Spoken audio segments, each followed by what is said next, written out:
তারকারূপে রাজকুমারের জনপ্রিয়তা ছিল চোখে পড়ার মতো। ইন্ডাস্ট্রিতে তাঁর জমি এতটাই শক্ত ছিল যে কখনো কর্মজীবন নিয়ে দুশ্চিন্তায় কাটাতে হয়নি তাঁকে। কাজ হারানোর ভয়ও ছিল না, তাই যখন তখন যে কারোর মুখের উপর কথা বলে দিতেন। তাঁর কথায় অনেকেরই খারাপ লাগতো ঠিকই, কিন্তু পাল্টা প্রতিবাদ করার ক্ষমতা কারোর ছিল না। পরিচালক, প্রযোজক থেকে অভিনেতা অভিনেত্রীরা প্রায় সকলেই তাকে আলাদা খাতির করেই চলতেন, কিন্তু মিঠুন চক্রবর্তীকে বাগে আনতে পারেননি তিনি।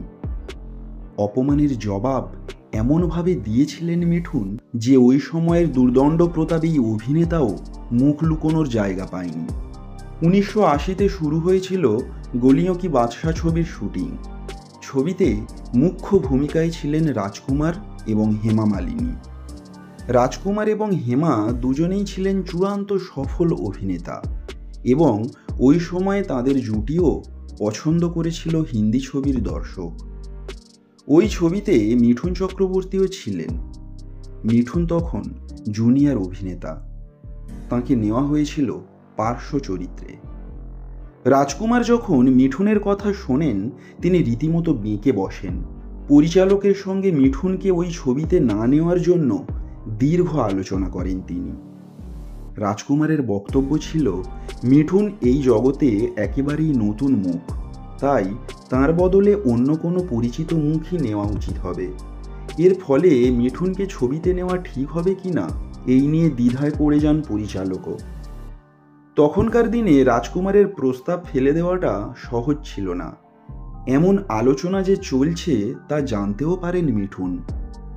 পরদিন সেটে পৌঁছে তিনি সরাসরি রাজকুমারের সামনে হাজির হন। মিঠুনকে চিনতেন না রাজকুমার, তাই নিজের পরিচয় দেন মিঠুন। রাজকুমার প্রকাশ্যেই চূড়ান্ত অপমান করেন মিঠুনকে। অভিনয় করা যে কারোর কাজ নয়, মিঠুনের মুখের উপর তা পরিষ্কার জানিয়ে দেন রাজকুমার। মিঠুন প্রচণ্ড বিরক্ত হয়েছিলেন রাজকুমারের ব্যবহারে, তবে কোনো খারাপ আচরণ তিনি করেননি। নিজেকে সামলে নিয়ে কেবল বলেছিলেন এরকম ব্যবহার হলে কোনো জুনিয়র অভিনেতাই তাঁর সঙ্গে কাজ করতে চাইবে না, আর একদিন যে তিনি তাঁর মতোই সফল অভিনেতা হবেন তাও জানিয়ে দেন তিনি। মিঠুনের কথা হেসে উড়িয়ে দেন রাজকুমার। তবে মিঠুনকে নিয়েই ছবির শুটিং শেষ হয়, কিন্তু দুর্ভাগ্যবশত বিভিন্ন কারণে ছবির মুক্তি আটকে যায়। 1980-র ছবি মুক্তি পায় 9 বছর পর 1989-এ। ততদিনে মিঠুনের একাধিক চূড়ান্ত সফল ছবি বক্স অফিসে মুক্তি পেয়ে গিয়েছে। মিঠুন সুপারস্টার হয়ে গিয়েছেন। দর্শকদের কাছে 1989 সালে রাজকুমারের ওই ছবির কোনো মূল্যই ছিল না আর। মিঠুন চক্রবর্তী, গোবিন্দা, সানি দেওল, জ্যাকি শ্রফের মতো তারকাদের তাঁরা পেয়ে গিয়েছিলেন, তাই পরিচালক ওই ছবি বিক্রি করতে পারছিলেন না। কোনো হলের মালিকই ওই ছবিটি কিনতে চাইছিলেন না। বাধ্য হয়ে রাজকুমারের ছবি বিক্রি করতে এবার মিঠুনকেই কাজে লাগান পরিচালক। ছবির নায়ক রাজকুমার হলেও ব্যানার থেকে তার ছবি সরিয়ে দেন।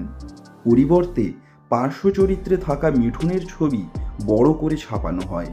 মিঠুনের ছবি ছাপানোর পর তা বিক্রিও হয়ে যায়। যদিও বক্স অফিসে তেমন কোনো প্রভাব ফেলতে পারেনি ছবিটি, কিন্তু মিঠুনের জনপ্রিয়তার মাত্রা খুব ভালোভাবেই টের পেয়ে যান রাজকুমার। নিজের কাজ দিয়েই রাজকুমারের অপমানের কড়া জবাব দেন বঙ্গ সন্তান মিঠুন চক্রবর্তী। ধন্যবাদ।